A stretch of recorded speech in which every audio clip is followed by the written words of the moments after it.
Bonjour Josiane, Bonjour Ricardo. je reviens avec une question d'un internaute. La voici. Comment peut-on contrôler la tentation des choses futiles de ce monde? Bon, je pense que c'est tout simple. Il faut cesser d'être un enfant. Parce que c'est vrai qu'aujourd'hui, c'est un monde de tentation. Et quand on réfléchit, est-ce que cela vaut vraiment la peine? Mais comment voulez-vous, au bout de tant de siècles de privation, d'images qu'on ne connaissait pas, ne pas tomber dans le piège? Il faut apprendre à aller à l'essentiel, tout simplement. Et quand on tombe dans ces choses-là, eh bien, il ne faut pas être dur avec soi. Il ne faut pas commencer à se disputer, à se juger, à se condamner. Prenez-le en riant en disant, je me suis fait avoir. Mais je mettrai un peu plus de temps. Maintenant, il faut que je tienne moi le coup 3-4 jours, pardon, avant d'y arriver.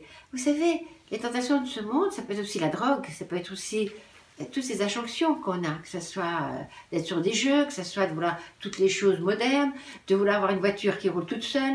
Bon, on n'est pas un enfant, on a l'impression qu'on veut des voitures téléguidées. Mais ça sert à quoi une voiture téléguidée? On n'a plus le plaisir de commander. Quelque part, on pourrait nous la pirater, nous emmener où on voudrait. Vous n'avez pas envie de rester comme le maître de la, je dirais, de tout ce monde, le maître de la machine, parce que bientôt c'est la machine qui vous gouvernera. Et vous aurez tout gagné. Donc, apprenez à avoir le discernement et ne plus être un enfant. C'est normal qu'on soit tenté, c'est normal qu'on soit émerveillé de ce que peut faire l'homme. Mais on sait très bien que dans toute invention, il y a le plus et le moins. À nous de prendre le côté pratique. Je ne vous dis pas non plus de tomber dans l'excès, je ne veux plus rien de ce monde. Ça serait un peu stupide. Vous savez, quelqu'un me faisait le reproche, par exemple, un truc tout bête, du micro-ondes. Ça fait partie des choses de ce monde. En me disant, ça demande des ondes, ça fait ci, ça fait ça. Bon, ça m'a amusé avec les histoires des ondes, parce que de toute façon, on est entouré d'ondes. Et j'ai pas envie d'être prisonnière en ce monde. Mais par contre, pourquoi voulez-vous que je refuse quelque chose de pratique qui me permet de manger en 5 minutes quand je suis trop bousculée, entre des livres, des interviews et d'autres choses, hein? Alors j'ai choisi ce monde, mais c'est moi qui gouverne. C'est moi qui le fais quand je veux. Donc apprenez à avoir ce recul et vous dites, est-ce que ça vaut la peine ou est-ce que c'est qu'un gadget? Et puis à ce moment-là, prenez votre décision, tout simplement. Mais que ce ne soit pas l'enfant qui est tenté. Vous savez, je reviens un petit peu à ces injonctions. C'est quoi? C'est bien futile et ça détruit. Prenez quelqu'un qui se drogue. Pourquoi il se drogue? Pour chercher du rêve, pour vivre autre chose. Ou parce qu'il est malheureux, parce qu'il ne peut pas s'offrir ci ou ça. Vous vous rendez compte toutes les tentations qu'on voit dans une télé, qu'on aura envie tous d'avoir? Pour en faire quoi? Vous savez, c'est comme ces enfants qu'on pourrit, qu'on gâte. On leur achète une petite moto électrique, ils ne savent pas encore aller en vélo. Demain, il n'y a plus d'électricité, c'est même pas aller en vélo. Et il y a le discernement. C'est exactement l'image du train électrique que le papa n'a jamais eu et qu'il achète pour son enfant. Et après, on entend hurler l'enfant parce que papa, tout de suite, touche pas ça, touche pas ci. C'était pour l'enfant ou c'était pour lui?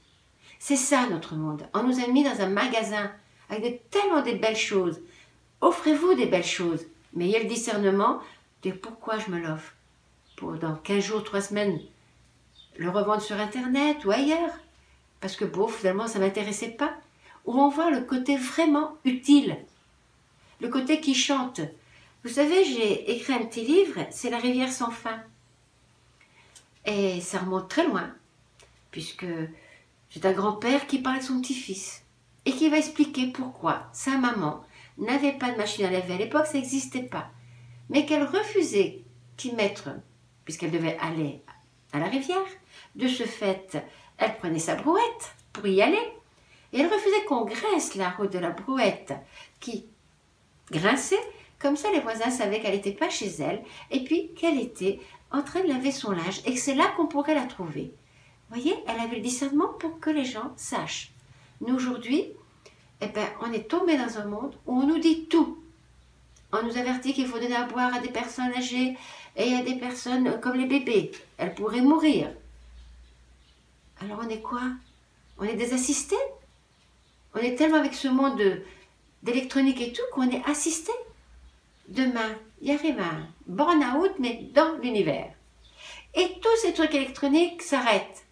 Je peux vous garantir, je ne parlerai même que de ma petite fille, que si je lui donne ce petit linge, elle va me dire comment je les lave.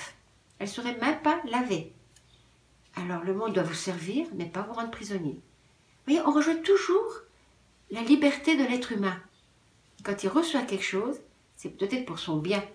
Si ça l'emprisonne, excusez-moi, mais c'est triste. Ça veut dire qu'il a perdu sa valeur d'être lui le maître des choses qu'on lui offre. Je crois que je ne sais pas quoi vous dire de plus. Je pense que vous arriverez à trier dans ce que je viens de vous dire. Merci Josiane.